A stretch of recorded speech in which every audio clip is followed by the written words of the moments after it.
आजादी का अमृत महोत्सव।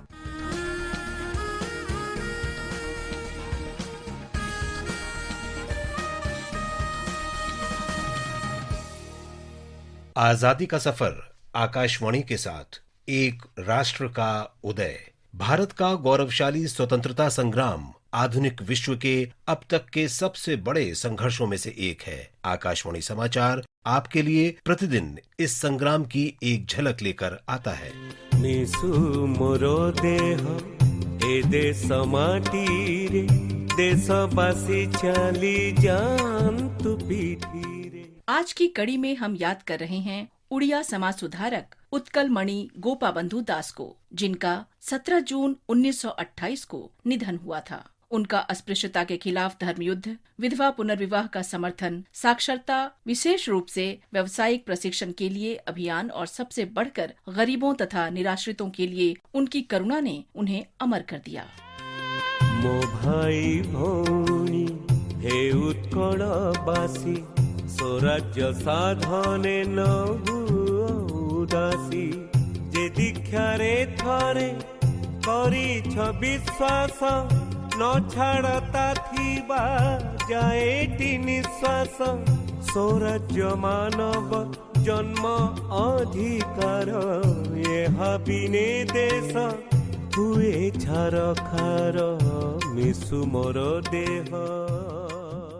गोपाबंधु दास का जन्म 9 अक्टूबर 1877 को ओडिशा में पुरी के निकट सुआंडो गांव में हुआ था। उन्होंने डेक्कन एजुकेशन सोसाइटी से प्रेरित होकर 1909 में सखी गोपाल में सत्यबाड़ी हाई स्कूल की स्थापना की। इसका संचालन गैर सांप्रदायिक आधार पर उदार शिक्षा प्रदान करने के उद्देश्य से गुरुकुल परंपरा के अनुरूप किया गया। गोपाबंधु 1920 में उत्कल प्रदेश कांग्रेस कमेटी के पहले अध्यक्ष बने और 1928 तक इस पद पर रहे। उन्होंने 1921 में प्रांत में गांधी जी का स्वागत किया। गोपाबंधु को 1922 में 2 वर्ष जेल की सजा सुनाई गई और गिरफ्तार कर लिया गया। वे अप्रैल 1928 में लोक सेवक मंडल के अखिल भारतीय उपाध्यक्ष बने। लाहौर में एक सोसाइटी की बैठक में भाग लेने के दौरान वे बीमार हो गए और 17 जून 1928 को उनका निधन हो गया। इस महान विभूति को हमारा नमन। हंस दे बात चले जान तेरे तो है वतन साडा हर जन्म कुर्बान तेरे तो। हम पंजाब के अमृतसर जिले के रहने वाले स्वतंत्रता आंदोलन से जुड़े मणि को भी याद करते हैं, जिनकी मृत्यु 17 जून 1919 को हुई थी। वे रॉलेट एक्ट के विरोध में महात्मा गांधी के राष्ट्रव्यापी हड़ताल के आह्वान पर 6 अप्रैल 1919 को की गई हड़ताल में सक्रिय रूप से शामिल थे। मणि पर सार्जेंट रोलैंड की हत्या का आरोप लगाया गया था। 17 जून 1919 को उन्हें फांसी दे दी गई। इस महान बलिदानी को हमारी भावभीनी श्रद्धांजलि।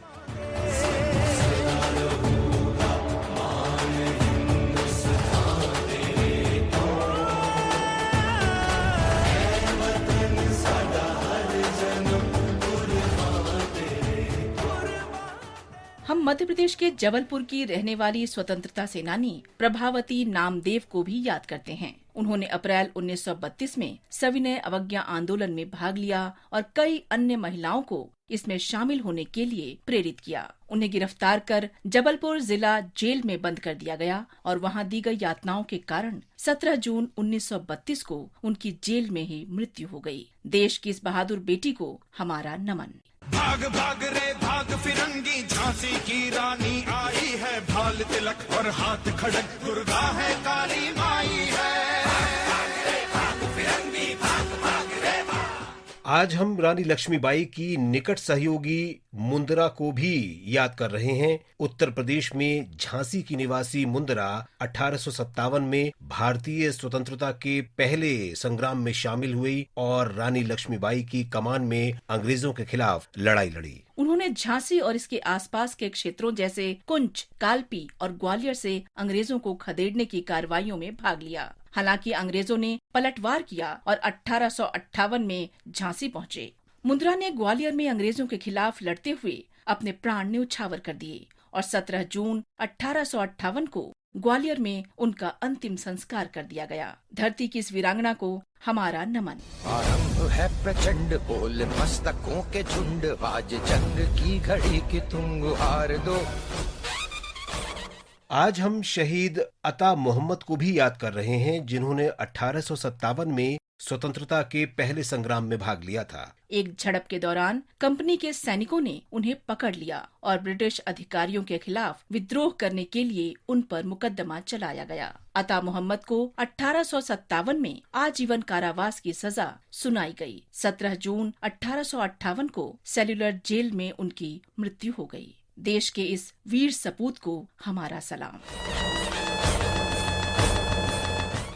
इसके साथ ही आजादी का सफर आकाशवाणी के संग श्रृंखला का ये अंक समाप्त हुआ। मिलते हैं कल अगली कड़ी में।